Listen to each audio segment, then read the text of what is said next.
తెలంగాణ రాష్ట్రంలో ప్రజెంట్ సర్పంచ్ ఎన్నికల hot topic నడుస్తుంది. ప్రస్తుతం తెలంగాణ రాష్ట్రంలో చర్చంతా సర్పంచ్ ఎన్నికల గురించే నడుస్తుంది. ఈ క్రమంలో ఒక ఇంట్రెస్టింగ్ టాపిక్ అయితే సోషల్ మీడియాలో వైరల్ గా మారింది. ఆ టాపిక్ ఏంటంటే ఆమె ఒక గ్రామ సర్పంచ్ అయితే ఎన్నికల్లో గెలిచేందుకు భారీగా అప్పులు తీసుకువచ్చింది. ఓటర్లకు పంచి ఎలాగలాగా గెలిచి సర్పంచ్ అయితే అయ్యింది. అయితే ఎన్నికల కోసం తీసుకువచ్చిన అప్పులు తీర్చేందుకు ఒక మాస్టర్ ప్లాన్ వేసింది. అయితే విషయం కాస్త అధికారుల వరకు వెళ్ళింది. దీంతో రంగంలోకి దిగిన అధికారులు ఆమెను వెంటనే సర్పంచ్ పదవి నుంచి తొలగించారు. విచారణ కూడా చేపట్టారు. అధికారుల విచారణలో సంచలన విషయాలు వెలుగులోకి వచ్చాయి. ఇంతకీ ఆమె బాకీలు తీర్చేందుకు ఏం చేసిందో తెలిస్తే మాత్రం మీరంతా షాక్ అయిపోతారు. నిజానికి సర్పంచ్ ఎన్నికలంటే గ్రామాల్లో ఉండే సందడే వేరు. గ్రామ స్థాయిలో ఎన్నికలు ఎమ్మెల్యే ఎలక్షన్లు సీఎం ఎన్నికల కంటే ఏ మాత్రం తీసిపోని విధంగా ఉంటాయి.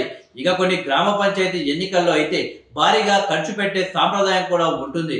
ఒక సర్పంచ్ ఎన్నికల్లో గెలవాలంటే లక్షలకు లక్షలు ఖర్చు పెట్టాల్సిందే.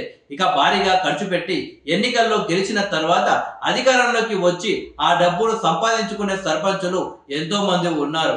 ఎన్నికల సమయంలో ఓటుకు 1000 నుండి 2000 కూడా పంచే అభ్యర్థులు కూడా ఉన్నారు.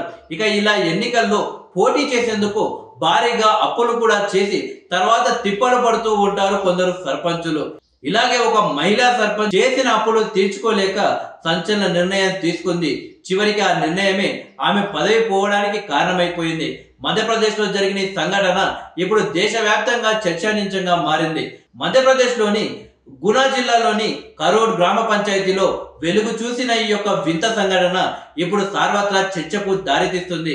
కరూర్ గ్రామ సర్పంచ్ లక్ష్మీబాయి తనకు ఉన్న 20 లక్షల అప్పును తీర్చడం కోసం ఏకంగా గ్రామ పంచాయతీనే స్థానిక వ్యక్తికి లీజుకి ఇచ్చిన వైనం అధికారులను గ్రామ ప్రజలను విస్మయానికి గురి చేసింది. తన అప్పును తీర్చినట్లయితే పంచాయతీ పనులను ఆ వ్యక్తికే అప్పగిస్తానని ఒప్పందం కూడా చేసుకున్నారు. ఆ తర్వాత ఒక నోటరీ అఫిడవిట్ ద్వారా ఆ కరూర్ గ్రామ పంచాయతీని మూడో వ్యక్తికి అప్పగించారు. ఈ యొక్క షాకింగ్ విషయం గునా జిల్లా యంత్రాంగం దృష్టికి రావడంతో రంగంలోకి దిగిన జిల్లా అధికారులు మే 9వ తేదీన సర్పంచ్ లక్ష్మీబాయిని పదవి నుంచి తొలగించి విచారణకు ఆదేశించారు. ఏ గ్రామ పంచాయతీకి అయినా దాని పరిధిలోని అభివృద్ధి పనుల కోసం బడ్జెట్ కేటాయిస్తారు. ఇక ఆ నిధులు నియంత్రణ మొత్తం సర్పంచ్ చేతిలోనే ఉంటుంది. భోపాల్కు సుమారు 220 కిలోమీటర్ల దూరంలో గునా జిల్లా శివార్లలో ఉన్న కరూర్ పంచాయతీలో ఈ విచిత్రమైన ఒప్పందం 2022లో జరిగింది అని జిల్లా అధికారులు అయితే తేల్చారు.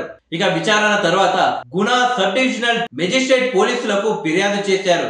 సర్పంచ్ చేసిన అప్పును తీరుస్తానని హామీ ఇచ్చి పంచాయతీని స్వాధీనం చేసుకున్న రణ్వీర్ సింగ్ కుష్వాహా అనే వ్యక్తిపై ఆ తర్వాత దాన్ని మూడో వ్యక్తికి అప్పగించినందుకు పోలీసులు ఎఫ్ఐఆర్ నమోదు చేశారు. ఈ కేసులో ఫిర్యాదు అందిన తర్వాత సమగ్ర విచారణ జరిపి సర్పంచ్ పై ఆమెతో ఒప్పందం చేసుకున్న వ్యక్తిపై చర్యలు తీసుకున్నట్లు జిల్లా పంచాయతీ అధికారి తెలిపారు. 2022లో జరిగిన పంచాయతీ ఎన్నికల్లో పోటీ చేసేందుకు లక్ష్మీబాయి ఈ 20 లక్షల అప్పు తీసుకున్నారనే ఆరోపణలు ఉన్నప్పటికీ ఈ విషయాన్ని మాత్రం ఎఫ్ఐఆర్ లో ప్రస్తావించలేదు. అయితే ఈ ఆరోపణలు సర్పంచ్ భర్త శంకర్ సింగ్ ఖండించారు. తాము ఎవరి నుంచి డబ్బు తీసుకోలేదని లక్ష్మీబాయిని పదవి నుంచి తొలగించారని తెలిపారు.